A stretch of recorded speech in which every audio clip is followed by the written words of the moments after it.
Fala galera, seja bem-vindo a mais um episódio do Querigma Talk, esse podcast que a cada episódio traz um anúncio extraordinário. Eu sou o Bruno e não estou sozinho, estou com meu brother Ronaldo. Fala galera, que prazer estar aqui, Bruno, com você em mais um episódio muito especial. A gente tem que se segurar firme. A gente vai se segurando, a gente tem que manter a nossa postura de homem, porque homem não chora. Estamos invictos aqui, pelo que vocês saibam, né? Porque a gente pode editar, tirar as partes que a gente chorou. Vocês nunca nos viram chorando aqui, hein?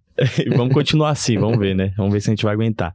O episódio de hoje promete muito. Promete. É uma história, eu acho que hoje a gente vai caminhar de uma forma diferente, talvez. Dos nossos podcasts, talvez esse seja um pouco mais diferente, né? A gente, teoricamente, não vai só entrevistar, mas vai ouvir mais uma história de milagre, superação, um testemunho, né? Sim. Tô ansioso, Bruno. Eu também. Bora lá? Bora. Quem que tá com a gente? Vou apresentar ela. Ó. Agora a gente tá apresentando, tá fazendo mais mulheres, né? Ela, Jéssica, de 32 anos, casada com o Júlio César, a mãe de um casal lindo que eu conheço, que é o João Miguel, de 10 anos, e a Esther, de 5 anos. Eu quero te apresentar dessa forma porque hoje a gente vai te conhecer melhor, Sim. A sua história, e eu quero que você dê um oi agora pro público, fale um pouquinho mais de você, mas seja muito bem-vinda, e aí do decorrer do podcast a gente vai te conhecer melhor e a galera vai entender um pouco mais da sua história. Seja muito bem-vinda. Obrigada, paz do Senhor Jesus, a todos aqueles que estão nos ouvindo, nos assistindo. Já agradeço, né, a oportunidade de estar aqui, tio Bruno, tio Ronaldo.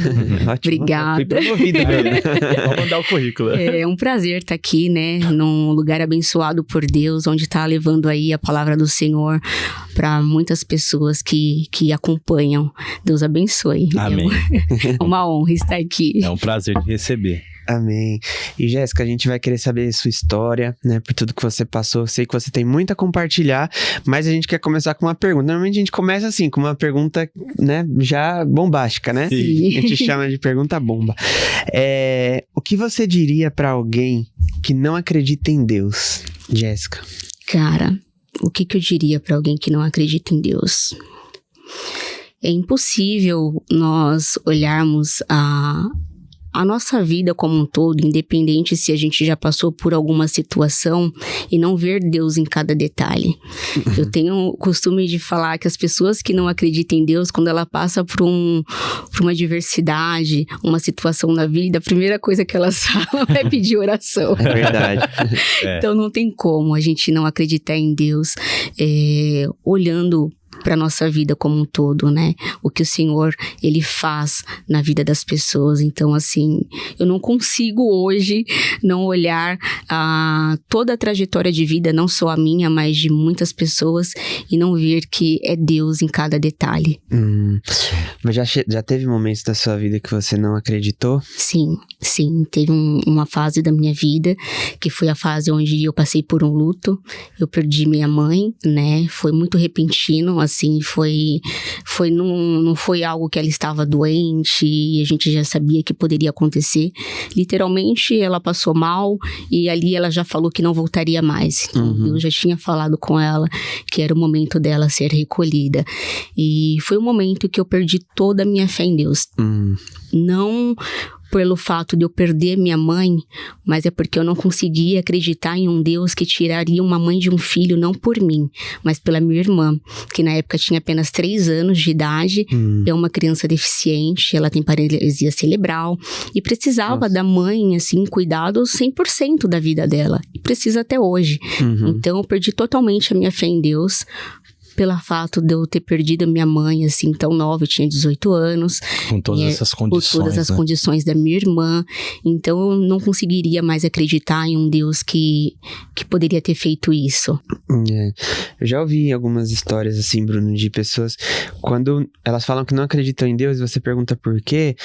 Mas como é que pode um Deus, né, sendo bom, sendo o Deus que nos ama, deixar acontecer uma guerra, deixar acontecer a fome no mundo, Ou tirar de mim o que eu mais amo, né? As pessoas usam muito esses acontecimentos como motivo, né? É verdade, eu acho que o podcast de hoje justamente vai ajudar a gente a entender como pode, né, o amor de Deus nos tirar de um luto e nos fazer enxergar a beleza da graça dele. Sim. Eu acho que é muito difícil no momento de luto, no momento de perca, no momento de que você olha a miséria do mundo, né?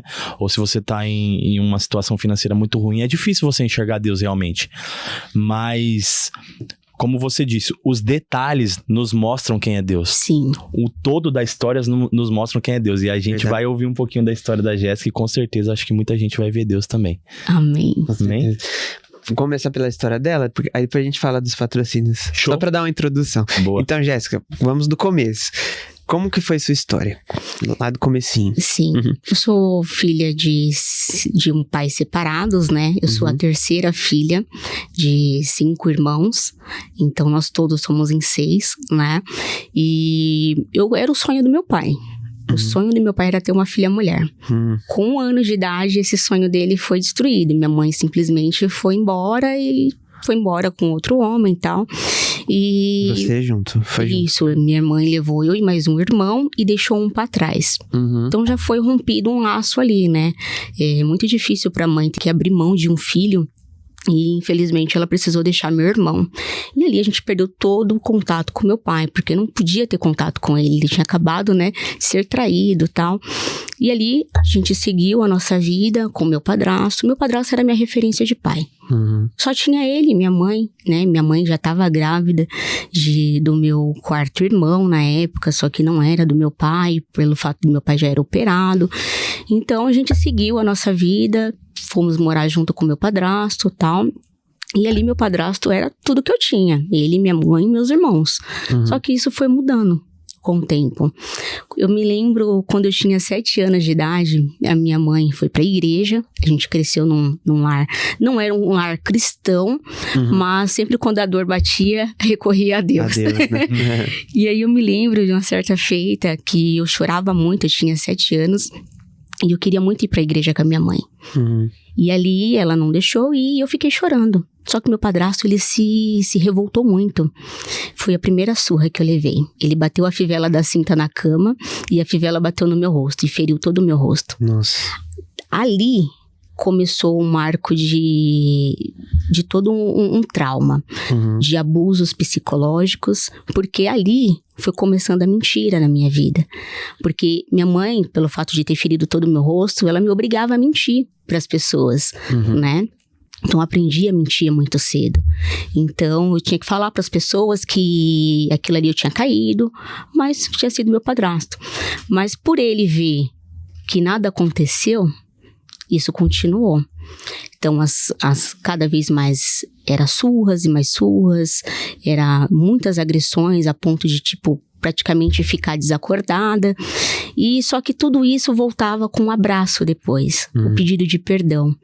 Ele se arrependia, eu perdoava, ele abraçava, e isso foi acontecendo. Teve episódios de abuso, mas não foi abusos consumado, mas que não deixa de ser abusos, né?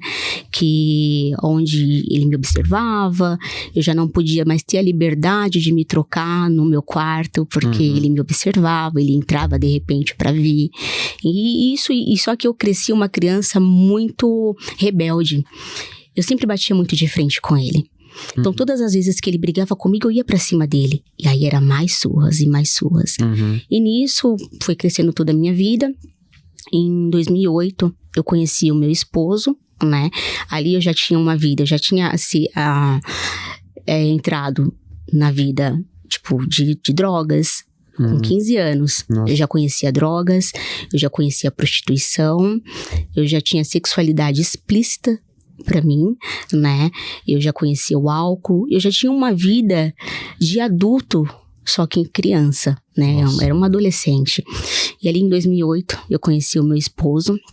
Ele também tinha uma vida totalmente conturbada, ele também tinha problemas com álcool, com droga.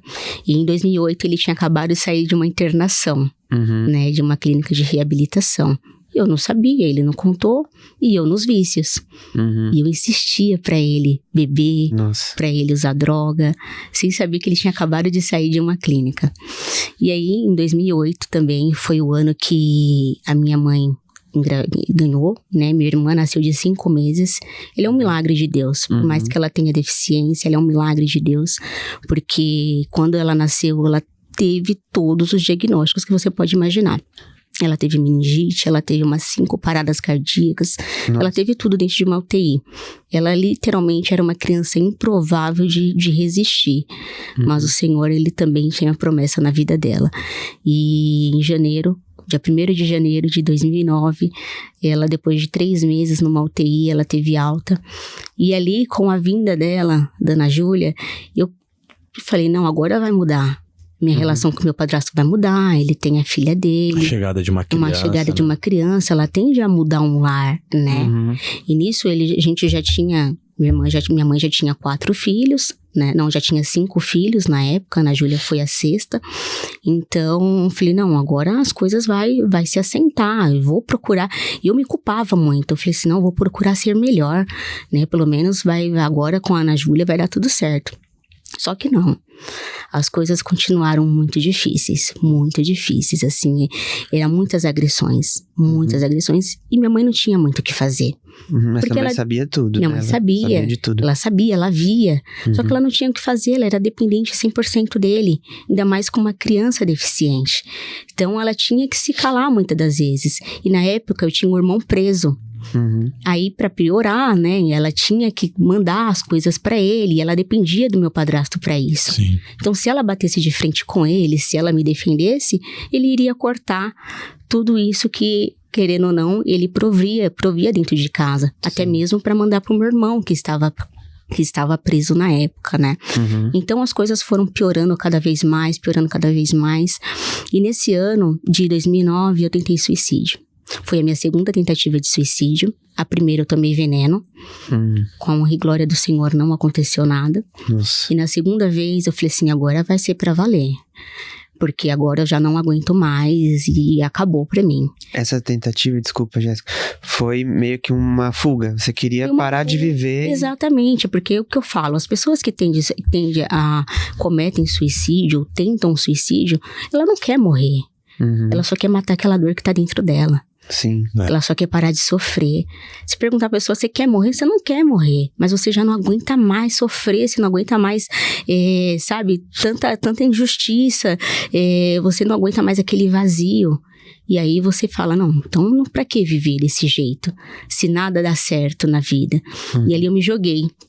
De uma altura aproximadamente de uns 6, 7 metros já. Nossa. E eu me joguei de cabeça. Nossa. Porque eu falei assim, não, eu vou me jogar, não vou me jogar de lado, não vou me jogar de pé, eu vou me jogar de cabeça, porque eu vou bater a cabeça naquela calçada, e aí eu vou morrer e tá tudo certo. Acabou o problema de todo mundo.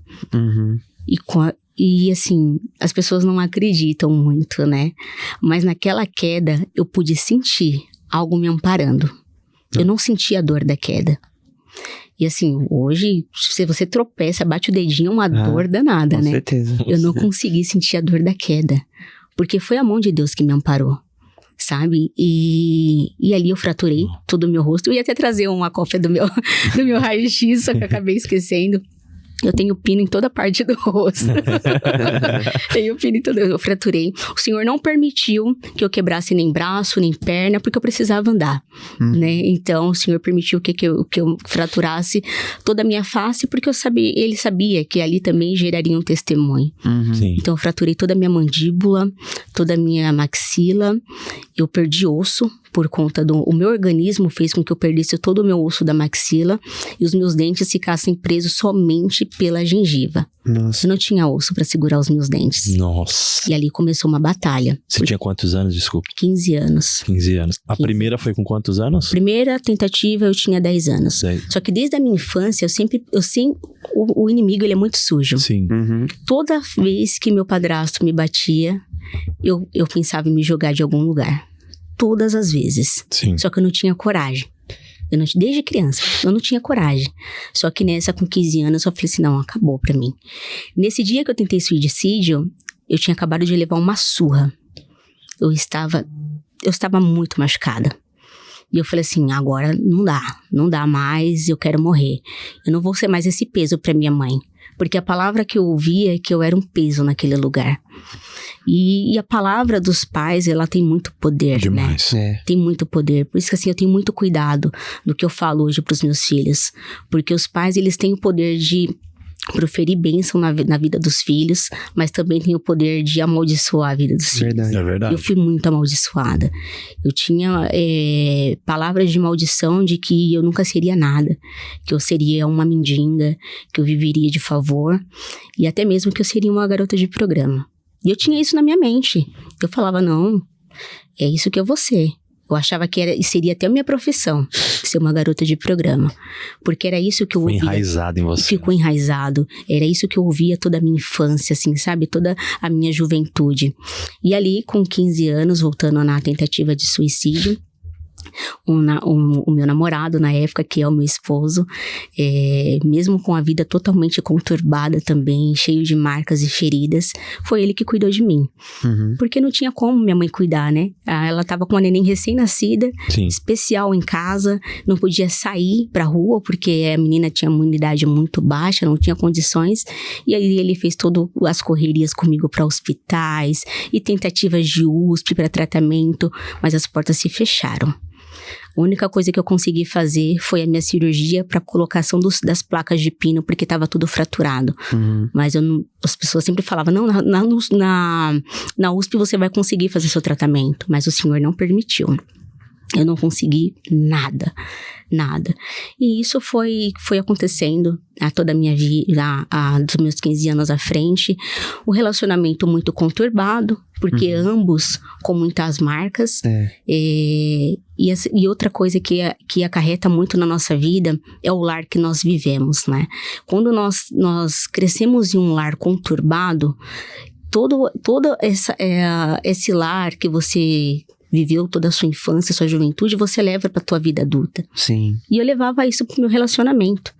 Tudo que eu via acontecendo dentro do meu lar, eu refletia no meu relacionamento. Então não tinha como dar certo.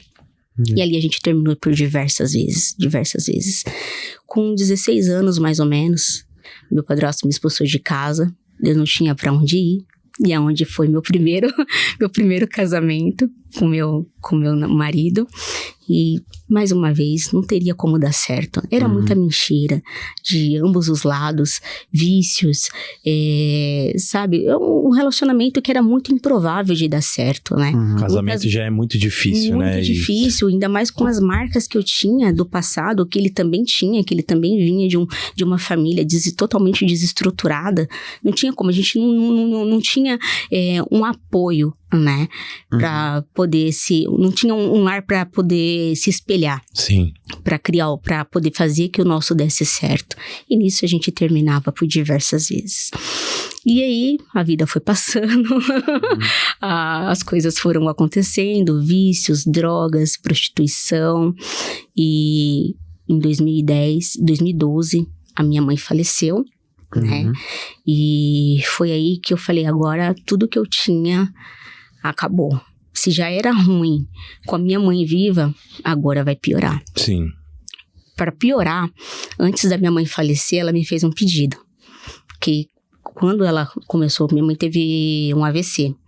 Quando ela começou a sentir a dor do AVC, ela estava dormindo, já era de madrugada, e ela se despediu. Ela falou que não ia voltar mais.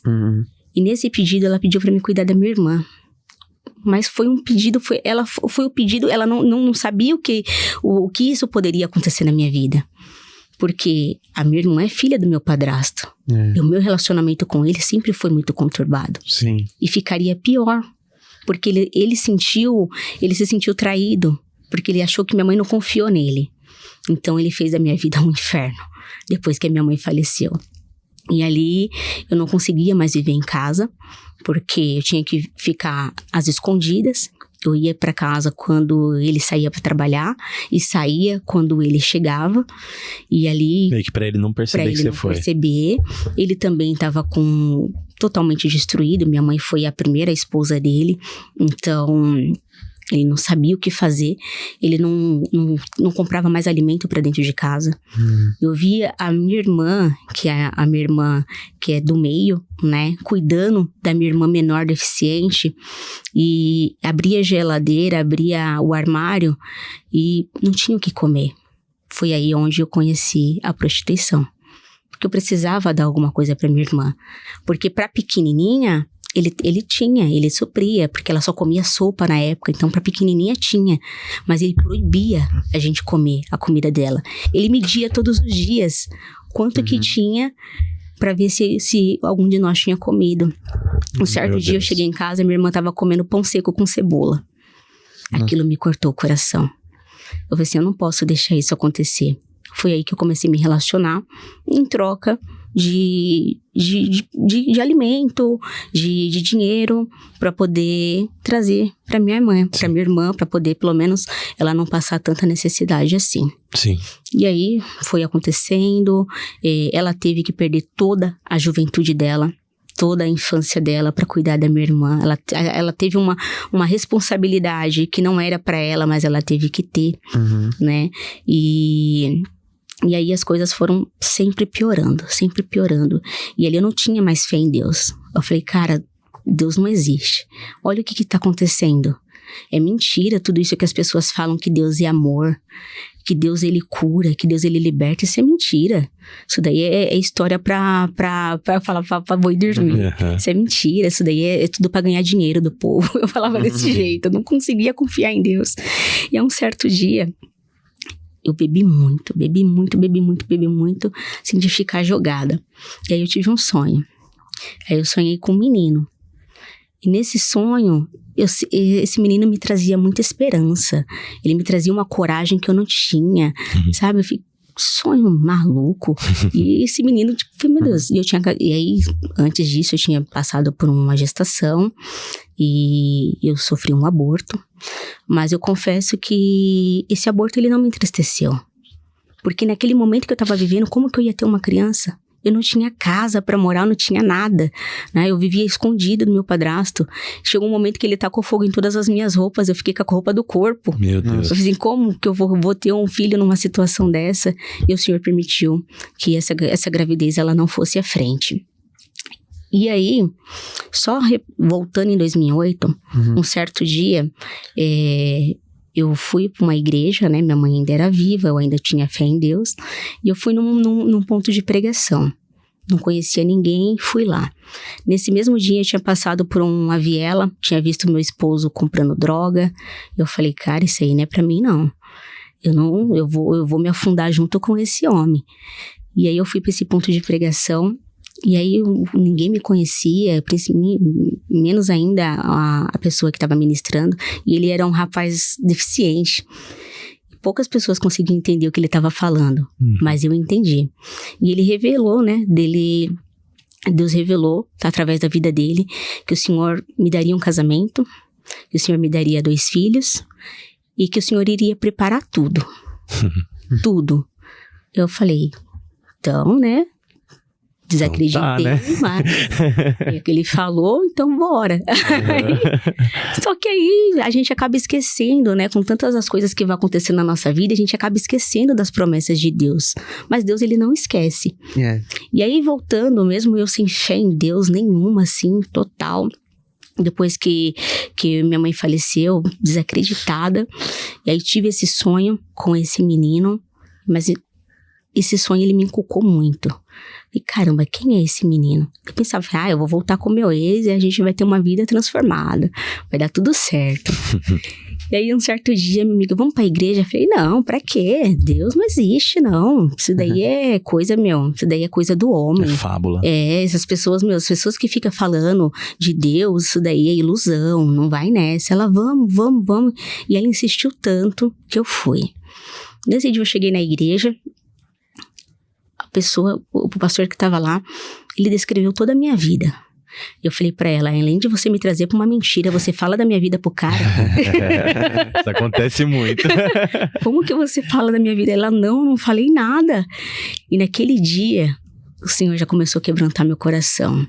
A fé começou a voltar. Aos pouquinhos as coisas começaram eu voltei a acreditar em Deus. E ali, de vez em quando, eu ia para a igreja. Teve um certo dia que eu fui muito quebrantada, muito, assim. Tinha passado a noite, assim, na casa de um e outro. E eu falei, não, hoje eu vou. E naquele dia o Senhor falou comigo, assim, de uma maneira sobrenatural. E eu me reconciliei com Jesus. Amém. Naquele dia eu me reconciliei. No mesmo dia eu fui batizada com o Espírito Santo. Uau. Eu tava com o coração tão disponível, né? disponível, assim, pra receber Deus na minha vida. Que eu falei assim, cara, eu quero voltar a acreditar nesse cara. Eu ainda falei assim, quero voltar a acreditar em Deus, quem sabe? Só interrompendo um pouco, eu acho que as coisas acontecem muito na nossa vida justamente nisso, né, Ronaldo? A gente, às vezes, tá tão machucado com a nossa vida. Ou às vezes a gente tá tão cheio de coisa boa que a gente não abre espaço pro Senhor. Sim. E quando a gente se coloca nessa disponibilidade pra Deus, diz, Senhor, eu não tenho nada a perder. Ou, Senhor, eu tô aqui, eu quero. Sabe? As coisas acontecem tão naturalmente. Sim, tipo, já tá ruim, então, se for ruim com o Senhor, mas pelo menos eu tô com o Senhor. Exato. Exato. E foi exatamente isso. E ali eu senti uma paz tremenda. Eu falei, cara, eu não quero mais ficar no vício, eu não quero mais ficar na prostituição, eu não quero mais. Isso não é pra mim. Por mais que palavras foram lançadas sobre a minha vida, não é isso. E aí eu comecei a me apegar muito às coisas de Deus. Eu não queria mais sair da igreja, porque lá que eu tinha paz. Uhum. Quando eu saía, a minha vida estava destruída. Eu não tinha pra onde ir. Eu comecei a querer ir todos os dias. E você tava com quantos anos aí? Nossa, eu já tava com meus 19 anos. 19 anos. Cara, parece que há 19 anos, ó.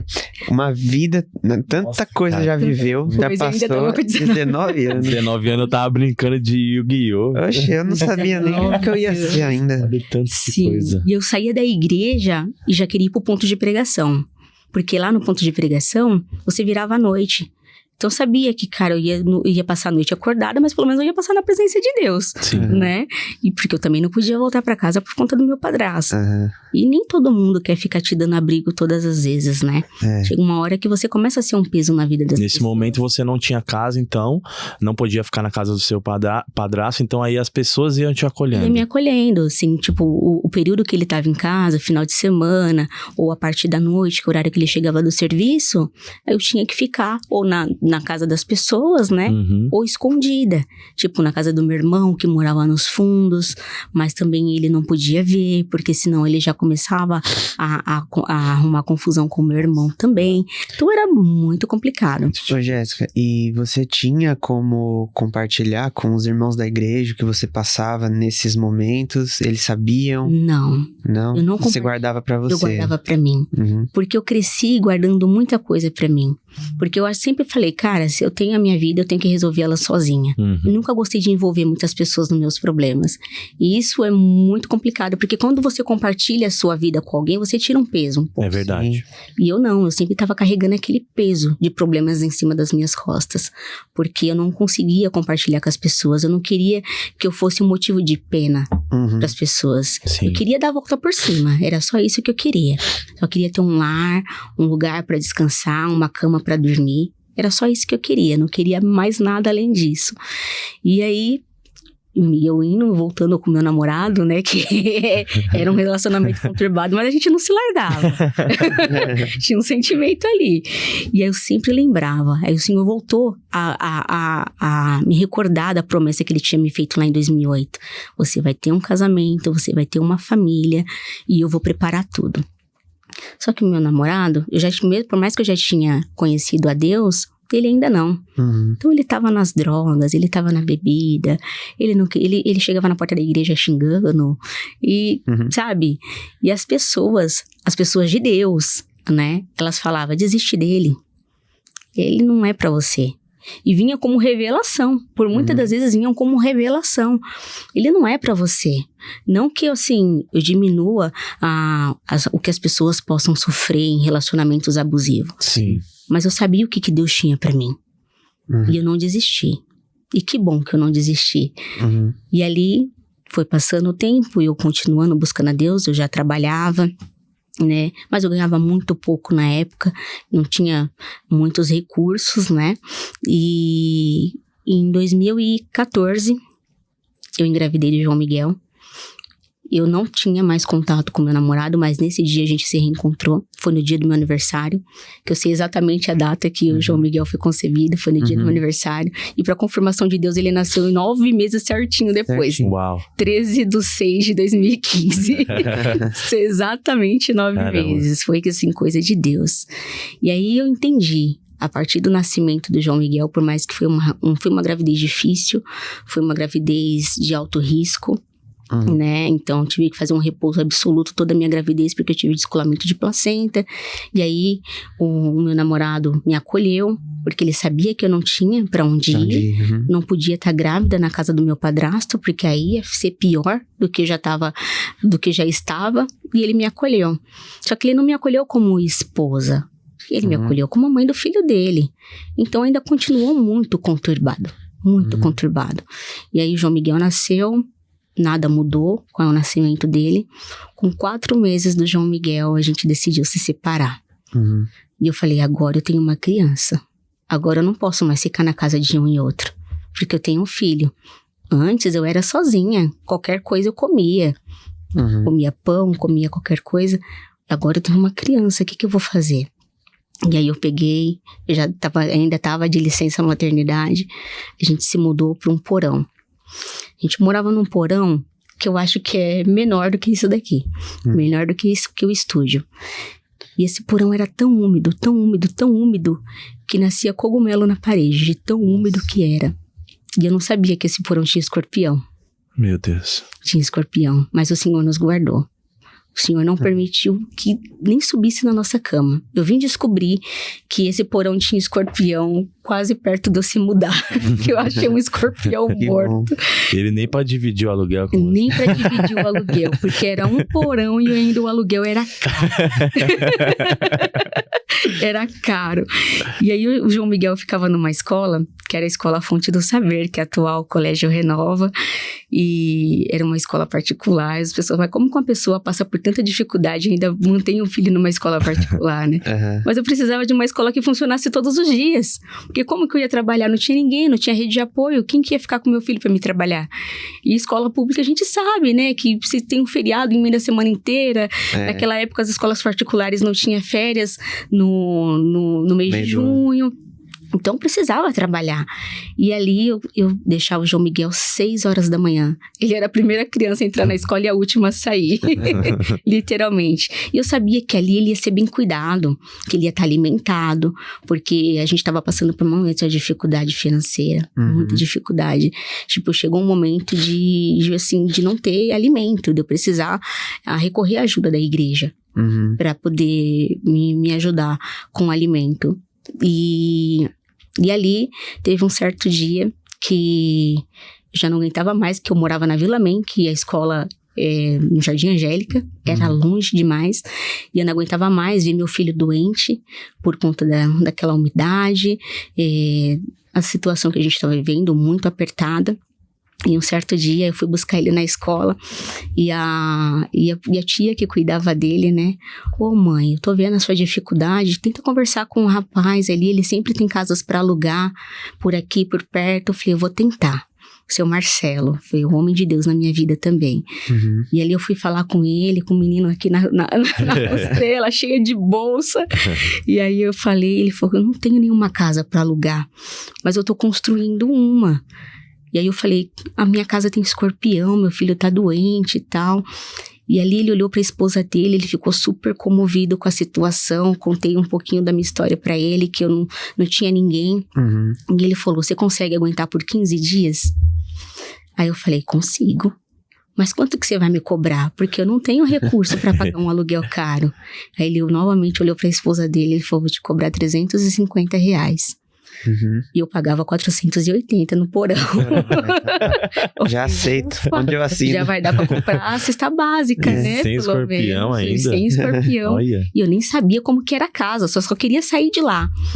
Quando ele me entregou em 15 dias essa casa, era um cômodo. Mas era o cômodo mais lindo de toda a minha vida. Que legal. Falei, cara, essa casa é linda. Ele teve tanto cuidado, porque parecia que ele estava fazendo para um filho dele. Sabe? Ele fez sacada, porque ele pensou no João Miguel. E não tinha, no projeto não tinha sacada, mas ele fez uma sacadinha. Ele fez a coisa mais, com janelas, assim, bem amplas para poder, né, arejar. Falei, cara, foi Deus. Que legal. Foi Deus. Só que e a mudança? Eu não tinha ninguém, quem que ia fazer minha mudança? Eu tinha um saquinho velho, mas eu tinha alguma coisa. E aí eu falei, meu Deus. Aí eu encontrei um bêbado na rua. Falei, moço, você conhece alguém que faz carreto? Aí ele falou, eu faço. Falei, moço, contei um pouquinho da minha história, né, pra ver se comovia ele. Falei, o cara pra ligar um caminhão, ele não cobra menos que R$100, né? Mas Deus foi fiel, ele me cobrou 50. Olha só. Eu falei assim, ele assim, mas aí eu não tenho ninguém pra carregar. Falei, agora é um problema. Quem vai fazer a mudança? Mas aí Deus tocou no coração do bêbado, que ele arrumou tanto bêbado naquele dia. Que cada um levou uma coisa. Olha só. E ali eu comecei a viver um pouquinho melhor com o João Miguel.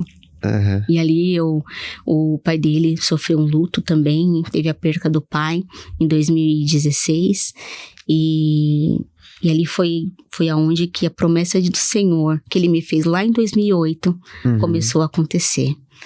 Ele teve um surto, né? Ele tinha muito problema com droga, aí já estava com trauma do luto, da perca do pai. E ele simplesmente pegou as coisinhas dele e sumiu no mundo. Não sabia onde esse cara estava. Nossa. Falei, meu Deus, pensei que ele estava morto, pensei que ele estava preso e nada. Falei, o que aconteceu com esse homem? Aí passou uns meses, eu segui na minha vidinha com o João Miguel, passando por muito aperto ainda, por mais que o aluguel diminuiu, mas aí o valor da escola aumentou.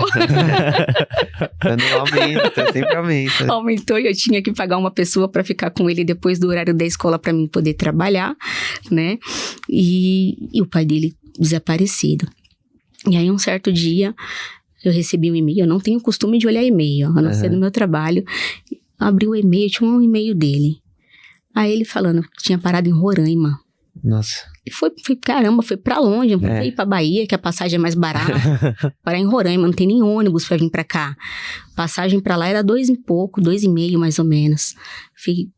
Tô morando na rua, tô passando necessidade, tô dormindo na porta do hospital pra conseguir comida, tô morando em albergue.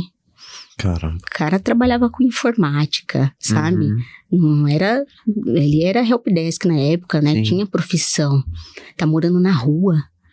Eu falei, eu poderia deixar ele lá. Falei, agora se lasque, né, filho? Você me abandonou, agora eu não tô nem aí. Eu tô seguindo... problemas. Cada um com seus problemas. Tô seguindo a minha vida com meu filho, mas não. O sentimento bateu. Eu falei, cara... Eu não quero que meu filho cresça com padrasto, porque eu sei que eu passei com padrasto. Eu preciso trazer o pai dele de volta. Ele precisa ter um pai, por mais que a gente não fica junto, mas ele precisa ter um pai, né? E ali a gente conseguiu, né? Conversei com a irmã dele, conseguiu pegar um cartão emprestado, trouxe ele de volta.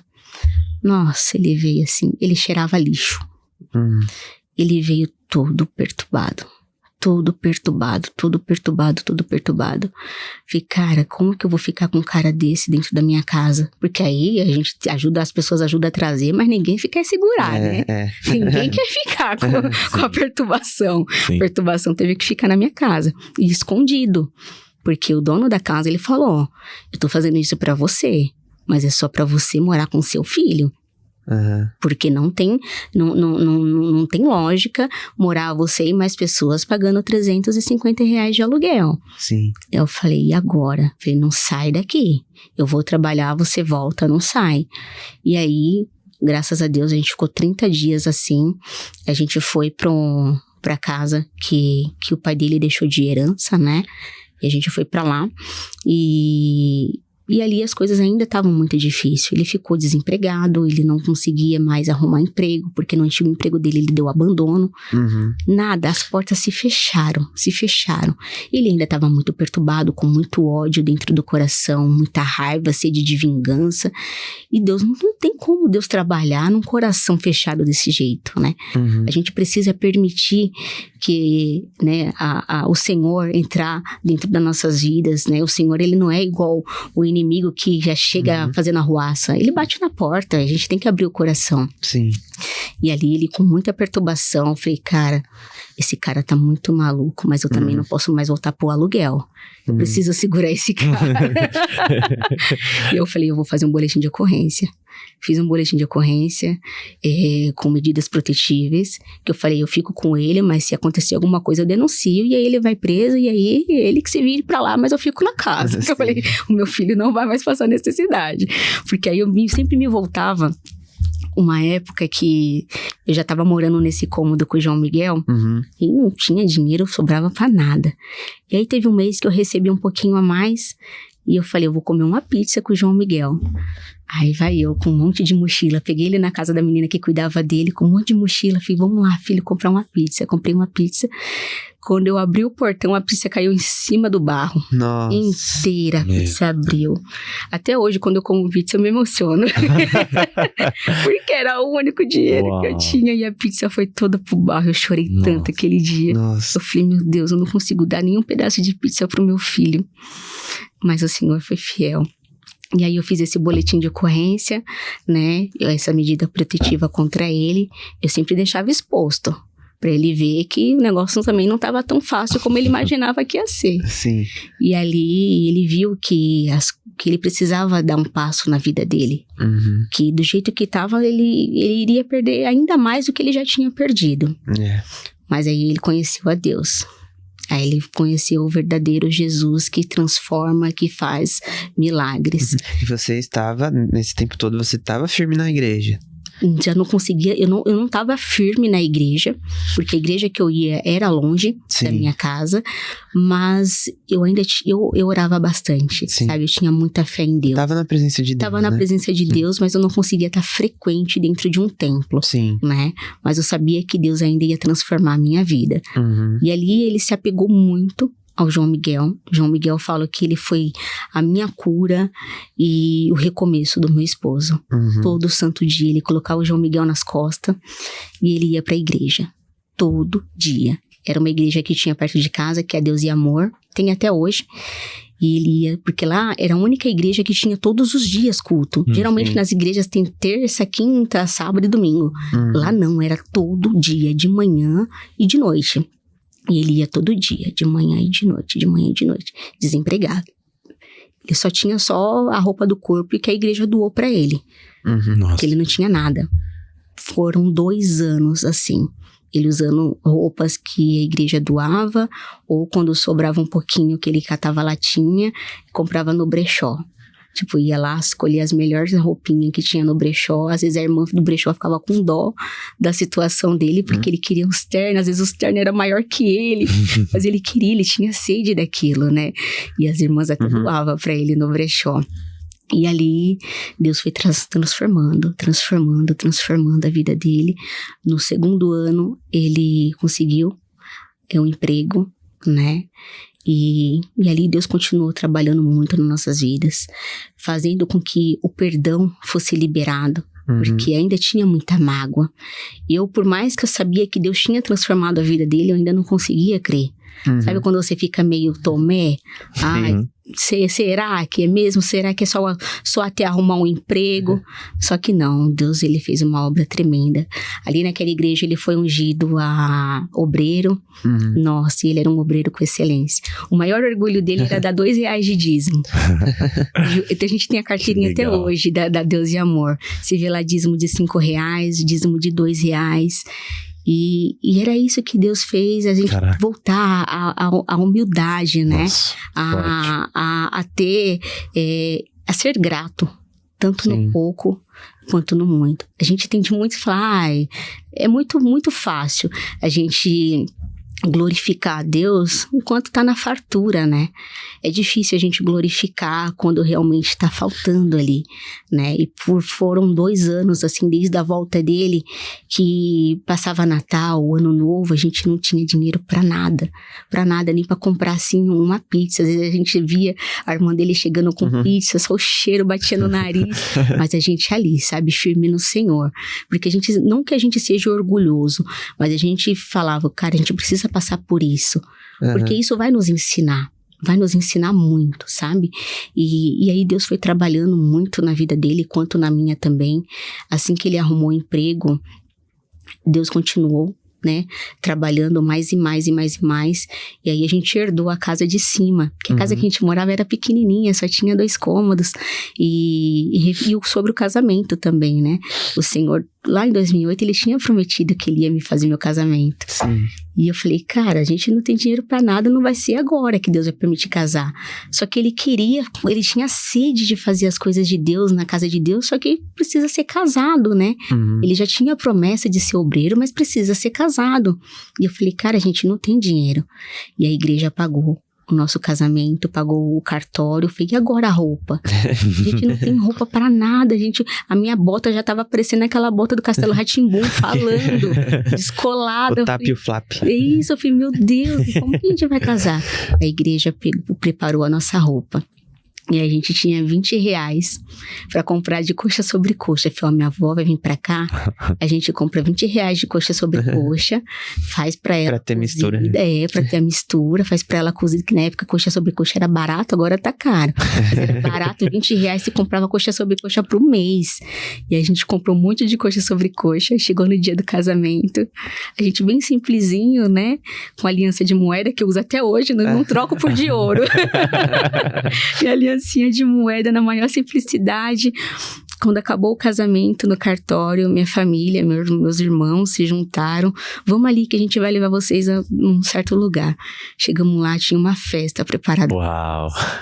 Meu Que Deus, bem, não tinha, que legal. a gente só tinha R$20 e Deus preparou uma festa. Churrasco, fazia tanto tempo que nós não comíamos churrasco. Deus preparou uma festa com churrasco. Mas a gente tinha um compromisso de noite na igreja, porque a gente precisava, né, receber, né, a oração do pastor de casamento, e meu esposo era muito fiel, era pontual. Não tinha essa de faltar no culto, não. Ele faltava nos compromissos de família, mas não faltava nos cultos. E aí de noite a gente chegou ali na igreja, acabou o culto, veio todo mundo descendo. Eu falei, mas por que tá todo mundo descendo? Aí a irmã, a gente vai lá na sua casa. Eu falei, meu Deus, eu nem preparei a coxa sobre coxa. Quando a gente chegou lá, a igreja tinha feito tanta comida, foi a segunda festa. Caramba. Foi uma fartura. Eu falei, meu Deus do céu. Foi Deus por mim. Eu não sabia, assim, sabe? Falei, meu Deus, quando eu vi aquele monte de pessoas na minha casa, eu vi, assim, o carinho e o cuidado de Deus. E aí eu lembrei que lá em 2008 o Senhor tinha me feito essa promessa. Glória a Deus. Que em 2008 o Senhor me falou que ia me dar um casamento, que Ele ia me preparar tudo, e que Ele ia restituir a minha família. Em 2019, início de 2019, o Senhor me falou que ia me dar um presente. A gente pensa que, eu vou ganhar uma casa, tal. Mas foi a vinda da Esther. Em 2020, pandemia, Eita. o Senhor me mandou a Esther de presente. E eu tinha muito medo de ter outro filho, porque eu tinha... Tudo que eu passei na gravidez de João Miguel, todas as dificuldades, ainda ficou aqueles traumas. Mas o Senhor me mandou a Esther, que eu falo que ela é o nosso girassol, para mostrar que Ele é Deus e Ele transforma. E assim foi que Deus restituiu a minha família, né? Deus, Ele restituiu o meu casamento. Hoje eu sou casada com um namorado que me deu muito trabalho, que eu também dei muito trabalho para ele. Hoje ele é pastor, né, da igreja, ele é pastor auxiliar, eu sou obreira da igreja, né, sou diaconisa do ministério, e o Senhor tem feito cada dia mais as obras se cumprirem em nossas vidas. E hoje eu louvo e agradeço a Deus, porque por tempo eu desisti do Senhor, mas Ele nunca desistiu de mim. Uau. O Senhor é fiel e eu louvo a Deus por isso. Sensacional. Coisa linda, que transformação, né? Não, eu tô aqui, tipo, pensando na primeira pergunta que você fez, né?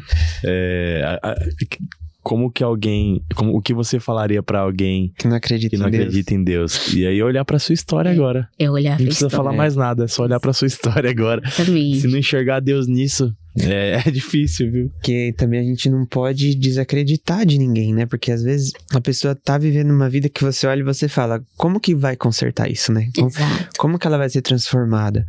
Mas Deus faz milagre e assim, não tem como negar, né? Que a Jéssica é um milagre, o marido é um milagre, os filhos dela, então... Somos milagres de Deus. Eu falo assim, nós vivemos milagres todos os dias. todos os dias, assim, eu posso ver o milagre de Deus. Com tudo isso, eu fui curada de diversas enfermidades. O Senhor me curou, o meu esposo, o meu filho. Meu filho teve uma certa feita que ele tinha uma perna maior que a outra. Eu falei, caramba, o que tá acontecendo com esse menino? E ali meu esposo orava todo santo dia e levava ele pro monte. Todo santo dia o Senhor orava.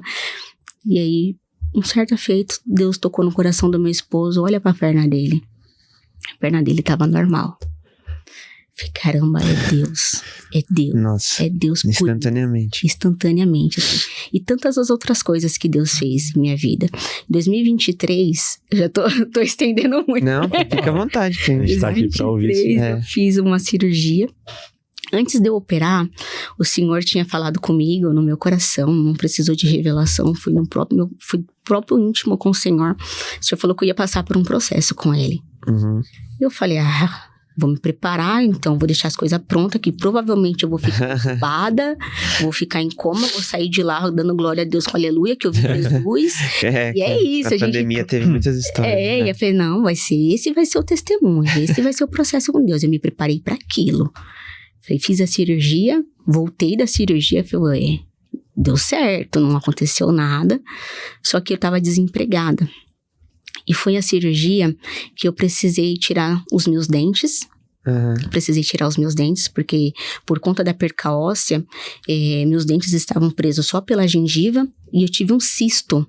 Esse cisto, todo mês ele voltava e saía muita pus e doía muito. Eu precisava fazer essa cirurgia. E nessa cirurgia eu ia tirar um pedaço do osso da minha mandíbula para enxertar na minha maxila. E eu falei, tô desempregada, mas vai dar para fazer a cirurgia. E aí eu sabia que eu ia passar por esse processo com o Senhor, mas não sabia qual. E aí passei pela cirurgia e tal, e o processo foi a depressão. Nossa. Eu entrei numa depressão que eu falava, Deus, o que tá acontecendo? Eu já não me reconheço mais. Quando eu passei por todas aquelas provas lá atrás, eu não passei por isso e agora eu tô passando. E o Senhor me falava, você não tinha tempo de sofrer, agora quem vai tratar comigo, quem vai tratar com você sou eu. E ali, eu sofrendo sem os dentes, porque o nosso cartão de visita é o nosso sorriso. Verdade. Eu não saía de casa. Falei, como que eu vou sair de casa? As pessoas já não usavam mais máscara na rua. Falei, como que eu vou sair de casa sem os dentes? As pessoas vão rir de mim, né? O que eu vou fazer? E onde eu moro no Jardim Angélica, eu moro próximo ao vale, onde as pessoas costumam ir lá para orar. Eu não gosto de ir, porque eu tenho medo de cobra, e uma vez que eu fui, a cobra passou no meu pé. Eu não vou, mas eu gosto de olhar da minha casa. E a um certo dia, eu com aquela dor, eu passava dia e noite acordada, aquela angústia, e eu me apegava muito a louvores. Eu gosto muito de escutar louvor. E eu ali, né, clamando a Deus, eu olhei para aquele monte, eu falei, Deus, eu não tô aguentando mais. Faça alguma coisa por mim, mostra que o Senhor está comigo, porque eu não tô aguentando mais passar por esse deserto. E isso era numa terça-feira, não, era numa quarta-feira, quinta era feriado. Passou, quinto feriado, na sexta-feira, meu telefone tocou. Era a empresa que eu sempre sonhei em trabalhar. Olha. Não, você aceita passar por um processo seletivo? E eu falei, aceito, sem dente. Nossa. Falei, como que eu vou passar? E não era dente de trás, não, era os dentes da frente. Nossa. Sim. Não era, tipo, não era siso, era os da frente, era o sem travante. Falei, eu aceitei, mas e agora? Falei, meu Deus, me ajuda, Senhor. E eu com a Esther pequenininha em casa. Falei, e agora, o que eu vou fazer? Fui pra entrevista, era no mesmo dia a entrevista. Dei um jeito, disfarçadamente, passei na primeira etapa do processo. Falei, agora, Deus, vai ter a segunda. Será que eu vou passar? Me chamaram no mesmo dia, a segunda etapa seria numa segunda-feira. Passei na segunda etapa, a terceira etapa era com o gerente da empresa. Eu falei, agora eu não tenho mais ninguém pra ficar com a Esther, eu sem o dente, como que eu vou ficar colocando a mão na boca, falando com o gerente da empresa? Caramba. E nesse dia a Esther tava uma bênção de Deus. Eu dei um monte de bolacha, salgadinho pra ela comer, sentada no chão, mas na hora da entrevista a menina me abriu um bocão pra chorar. E aí eu tive que fazer a entrevista inteira com ela no meu colo. Nossa. Ela chorando no meu colo e eu falando com o gerente da empresa. Sem dente. Sem dente. Meu Deus, só faltou o escorpião nessa história aí. Só faltou o escorpião. E a pizza caiu no chão. Parecia Meu Deus. escorpião comendo a Eu pizza. falei, meu Deus, agora já era, não vou passar não. A menina fez um escarcéu. Falei, Esther, deu vontade de jogar ela longe naquela hora. Sabe? Porque era meu sonho trabalhar nessa empresa. Não deu meia hora, meu telefone tocou. Tem como você entrar nessa sala? Eu vou te mandar o link. Entrei na sala, pensei que era para, né, dar a informação de que eu não teria passado. Entrei na sala, que as entrevistas eram online, a empresa o trabalho home office. Entrei na sala, estava todo mundo na sala. Todos os supervisores, o gerente, e todos me parabenizando porque eu tinha passado no processo seletivo. Uau, que legal. E eu falei, Deus, obrigada. O Senhor me deu a resposta que eu te pedi na quarta-feira. E eu consegui entrar nesse emprego. Me ajuda daqui por diante. E aí tinha os treinamentos. Sim. Primeira regra do treinamento, câmera ligada. Era o dia inteiro de treinamento. Câmera ligada, não podia desligar a câmera pra nada. E eu falei assim, e agora, sem dente? Como que eu vou mostrar nesse treinamento? E ali eu ia, sabe, eu só sabia falar, mexer na mão, pra ir disfarçando. Quando ia dar risada, coçava o nariz, pra não mostrar que o negócio tava feio. Caramba. E aí chegou no final do treinamento, a gente vai fazer agora um encontro presencial. Todo mundo vai pra empresa. Eu falei, meu Deus, ninguém usa máscara mais. Era a Copa do Mundo, tava tudo praticamente fechando nos horários dos jogos. E eu falei, e agora? O que eu vou fazer, meu Deus, sem meus dentes? Como que eu vou? Eu não posso falar que eu não vou porque eu tô na experiência. O que eu vou fazer? Meu telefone toca. A minha dentista, Jéssica, vem aqui. Eu vou fazer uma prova em você de prótese pra ver se a sua dá certo, tal, pra gente mandar pro protético. Aí lá vai eu, coloquei uma pausa porque era a parte do jogo, então a gente poderia se ausentar. Vai eu, Garro e João Miguel, vamos. Cheguei lá na dentista. Ela colocou a prótese. Na hora que ela colocou, ela começou a chorar. Geralmente, quando a gente faz a prova de prótese, você faz a prova, leva para ajuste, volta. Sim. Isso leva em torno de uns 2 a 3 meses para ficar exatamente de acordo com a sua boca. A minha não precisou. Já ficou boa na hora. Ficou perfeita. Na hora que ela me mostrou o espelho, eu comecei a chorar. Falei, meu Deus, o Senhor é fiel, Jesus. Eu não merecia nada, mas o Senhor até aqui, o Senhor tem me sustentado. Que lindo. Na hora que o João Miguel viu, ele começou a chorar também. Todo mundo chorou na clínica, porque foi coisa de Deus.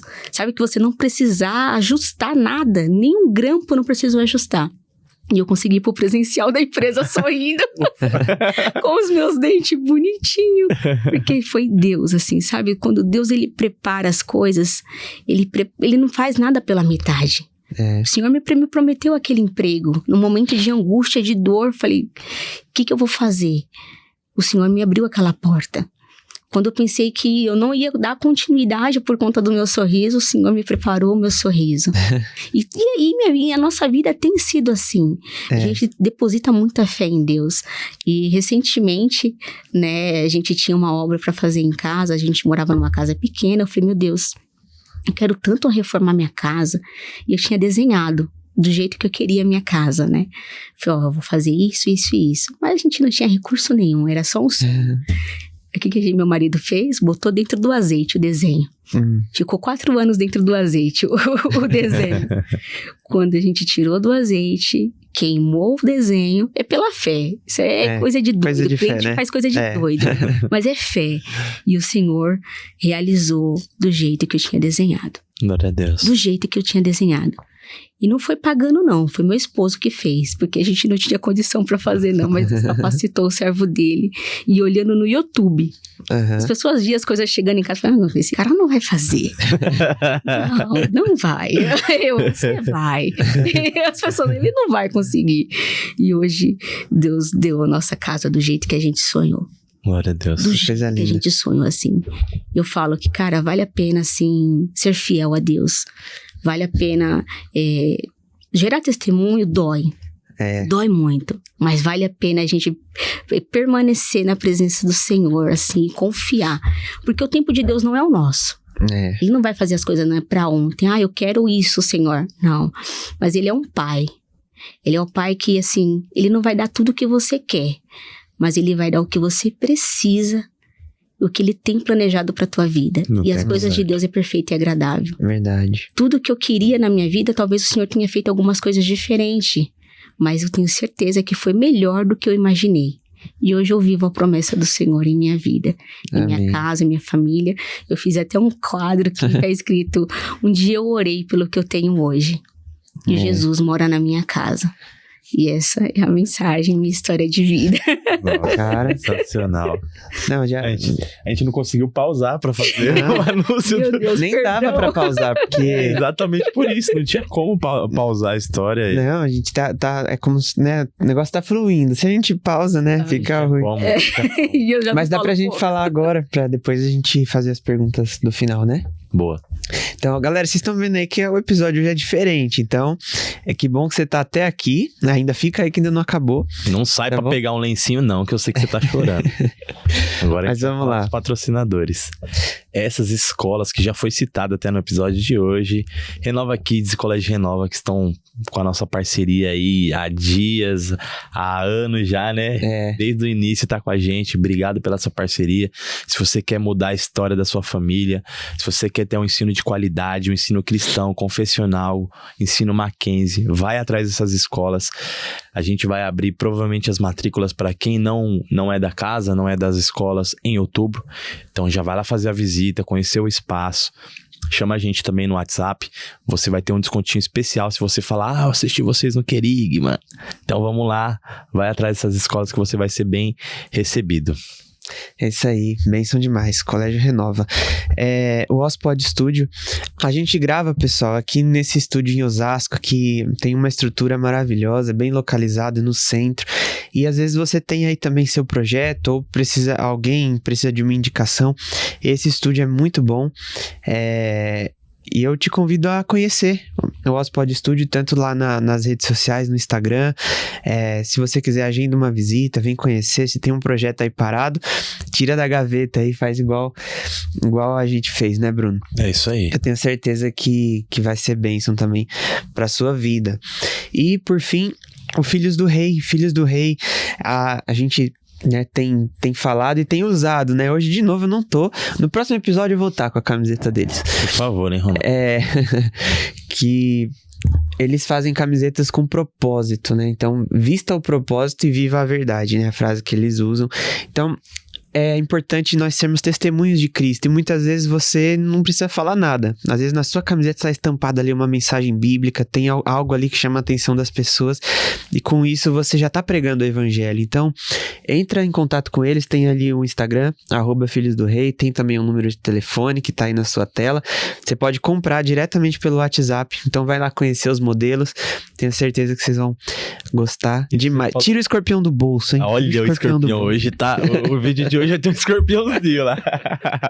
E, inclusive, né, Ronaldo, você falou uma coisa muito importante. Tem gente que tem muita vergonha de anunciar o evangelho, não sabe como fazer. Falar, né? Compra uma camisa. Eu fazia muito isso, sabe? Eu tinha umas camisas de Jesus, e sim, versículos bíblicos. Não eram tão bonitas quanto essa, Aham. mas você pode anunciar Cristo aí através também das suas roupas. Com certeza. Valeu, Filhos do Rei. Valeu. Ô, Jéssica, uma coisa que ficou muito assim, que eu acho que a gente não pode passar, né, esse assunto. Duas coisas, na verdade, mas eu vou perguntar uma só, o Bruno pergunta depois. Sobre perdão. Porque você teve uma pessoa na sua vida, que foi seu padrasto, que, sei lá, você poderia guardar, né, algo no seu coração que nunca seria retirado, né? Uma mágoa. E aos olhos humanos é normal isso, as pessoas guardam mesmo, porque te fez mal por muitos anos. O que você entende sobre perdão com tudo isso que você viveu? Cara, o perdão, ele nos prende no passado. Uhum. E liberar o perdão é você literalmente tirar aquilo que te fere de dentro de você e entregar nas mãos do Senhor. Porque automaticamente, quando você libera o perdão, você libera que essa marca, essa ferida que está dentro de você, ela seja cicatrizada. Não que o perdão vai fazer você esquecer do Sim. que você passou, mas ele já não te fere mais. Uhum. Ele já não te machuca mais, né? Então, assim, demorou. Não foi algo assim rápido para me liberar esse perdão. Eu tinha muita sede de vingança dentro de mim. Só que todas as vezes que eu ainda tinha essa sede de vingança, essa raiva, esse ódio dentro de mim, a minha vida ela só andava para trás. Eu não conseguia alcançar o que o Senhor tinha para minha vida. E uma certa feita eu via que aquilo estava me doendo tanto. Quando eu via ele assim, eu tinha vontade, assim, sabe? De fazer o mal mesmo. E o Senhor, ele tocou no meu coração que eu precisava liberar esse perdão. Que automaticamente, quando eu liberasse esse perdão, as algemas iam cair das minhas pernas. E eu começaria a ver ainda mais o que Deus tinha para minha vida. E foi isso que aconteceu. Quando eu tirei isso que me fere de dentro de mim, entreguei nas mãos de Deus, aí esse problema já não é mais meu. Verdade. É Deus e ele, né? Não que eu queira que Deus faça alguma coisa com ele, não, de forma alguma. Mas eu sei que o Senhor que me curou. Sim.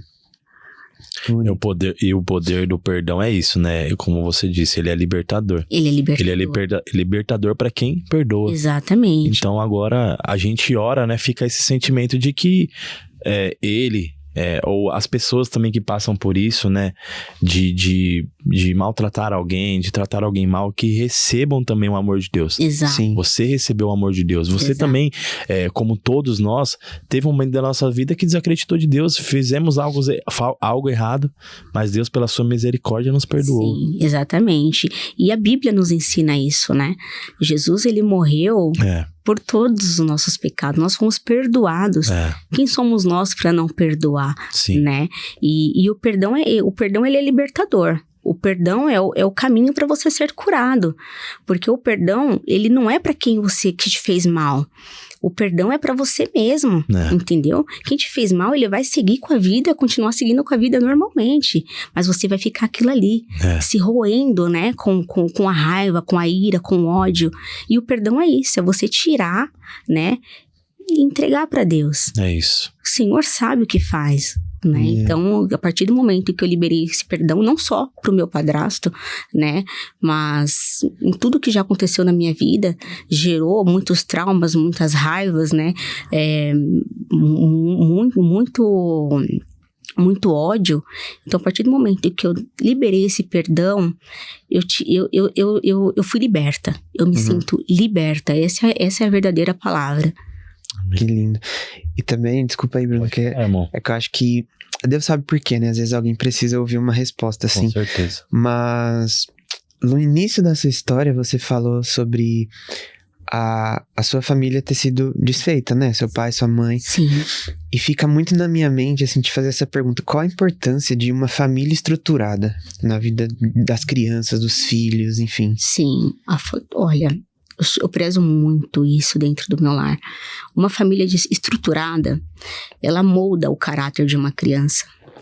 A família estruturada, ela é o caminho para a criança, para os filhos, ser o que eles vão ser na vida adulta. Talvez se minha família fosse estruturada desde pequeno, eu não teria sofrido com tantas as coisas. É verdade. Né?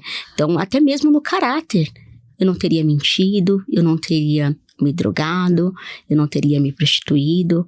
Então, ter uma família estruturada é você guiar o caminho dos seus filhos na vida adulta. É eles saberem que ele teve um lar. Então, eles repensarem nas atitudes que eles possam ter quando eles estiverem mais velhos. Por isso que a Bíblia diz, né? Ensinar as crianças o caminho que elas devem andar. Quando elas crescerem, elas não se esquecerão dele.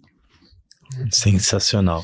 Isso acho que é o cerne da conversa, porque você pegou o começo de tudo. Se a minha família tivesse estruturada, talvez os caminhos seriam diferentes. Talvez o encontro final seria o mesmo. Você, com seu esposo, com o João, Sim. com a Esther. Porém, a trajetória teria sido diferente. Diferente, exatamente. Mas a sua história fica de exemplo para que muitas famílias que estão começando hoje possam repensar nas suas atitudes, nos seus erros e evitar futuros erros. Exato. Né? Então, eu acho que é um anúncio, como o nosso podcast, extraordinário. Principalmente nas palavras, né? Que nós lançamos nas vidas das nossas crianças. As palavras, ela tem muito poder. Sim. Muito poder. Tanto para abençoar, tanto para amaldiçoar. Então, nós pais, nós temos que ter muito cuidado. Sim. Muito cuidado nas palavras que nós lançamos na vida das nossas crianças. Porque às vezes a gente lança uma palavra e acha que ela não vai ter efeito. Verdade. Talvez ela não tenha efeito de imediato. Mas lá na frente ela vai ter e pode ser algo irreversível, Sim. né? Então a gente pensa muito. Até quando a gente vai ter uma conversa um pouco mais séria, um ADR, Sim. a gente prefere não fazer na frente das crianças. Verdade. Porque isso lá na vida adulta deles vai refletir. Porque muitas das coisas que eu via no meu lar na infância, brigas, destruição, eu trouxe para o meu relacionamento. Sim. Então, a gente preza muito isso na nossa casa. Para os nossos filhos, tanto o João quanto a Esther, ter lares saudáveis na vida deles, né? Então, não que a gente, igual eu falo, o João Miguel, ele sempre fala muito, né? Que ele quer casar. Se ele tem essa sede de casar, é porque ele tá num lar feliz. Verdade. Porque é isso que ele tá querendo pra vida dele. Porque talvez se a gente não fosse referências na vida dele, ele não ia querer casar. Eu não, casar pra quê? Pra viver de briga? Não, então isso me enche de orgulho, porque ele vê, assim, sabe, um lar estruturado. Então, é igual eu falo, meus filhos, eles não têm tudo o que eles querem, mas eles têm tudo o que eles precisam para ser homens e mulher de Deus, honestos e com bom caráter. Que é o mais importante, né? É isso. Bom, para encerrar, que a nossa conversa passou muito rápido, a gente sempre faz uma pergunta manchete aqui, que é a marca do nosso canal, e eu queria que você pudesse responder. Se você pudesse resumir a Bíblia em uma frase, como que você faria? Cara, a Bíblia em uma frase é o amor. A Bíblia, do início ao fim, é o amor de Deus para nossas vidas. E é o mapa para a gente alcançar a vida eterna. Entendeu? Para a gente alcançar as bênçãos do Senhor, a glória do Senhor. Não que a gente não vá passar por provações, mas que quando a gente está seguindo de acordo com a palavra de Deus, as coisas ficam um pouco mais leves. Amém. Amém. Gente, foi muito edificante esse episódio. Eu espero, Jéssica, que... Claro que o Miguel, ele vai ouvir, né? Esse episódio, já entende. Talvez a Esther vai ver, mas mais pra frente ela vai entender melhor. Mas que fique pra sua história, né? Sim. Que fique pra daqui a muitos anos você possa... quer saber um pouco da minha história, né? Eu contei aqui. É verdade. E seus filhos vão ter, né? Isso é maravilhoso, ver a transformação que Deus fez na sua vida. E a gente é muito edificado, né, Bruno? Não tem como... Demais. Não, a gente sai daqui revigorado, feliz, porque Deus é atuante. Deus faz milagres no tempo de hoje. Às vezes a gente costuma falar, a gente não tá vendo milagres, a sua vida é um milagre. É verdade. E muitas pessoas estão sendo edificadas. Obrigado por hoje, obrigado por estar aqui. Amém. Deus de verdade, a gente não tem como agradecer a sua vinda aqui, o seu testemunho, abrir o coração. Foi muito bom. Deus abençoe. Deus Demais. abençoe a vida de vocês, que Deus continue prosperando mais e mais. Amém. Amém. E esse canal venha crescer cada vez mais e que a palavra do Senhor venha aí encontrar muitos lares, muitas famílias através desse canal. Que vocês são homens de Deus. Amém. E eu sou muito grata pela oportunidade que vocês me deram de contar um pouquinho da minha história. Confesso que eu sou bem tímida, então foi... Não pareceu, não. Muito bom. Mas assim, Deus é fiel. Amém. Deus é fiel, Deus ele é maravilhoso. Deus ele cura, Deus ele liberta, Deus ele transforma. Nós não merecemos nada. Né? Mas a misericórdia, a graça do Senhor, ela nos alcança todos os dias. Independente do que as pessoas passam na vida, nós temos que agradecer. Só da gente acordar, levantar todos os dias, já é motivo de agradecer a Deus. Hoje eu agradeço muito a Deus, não pelo que eu tenho, mas pelo que o Senhor fez na minha vida. Amém. Amém. Amém. Amém. Deus abençoe, Jéssica. Obrigado. Pessoal, você que assistiu aí, tem mais vídeos além desse. Vai lá, assiste, se inscreve no nosso canal, curte, vai no Instagram, vai no TikTok, vai lá conhecer um pouco mais da gente, dos episódios que a gente grava. Tenho certeza que você vai ser edificado, tá bom? E divulga esse vídeo. Às vezes alguém que você conhece precisa ouvir o testemunho da Jéssica, precisa entender a história dela e ver que Deus é real, Ele é atuante, Ele faz milagre e Ele tá trabalhando, né, nos dias de hoje. Amém? Amém. Valeu, galera. Deus abençoe. Obrigado. Valeu.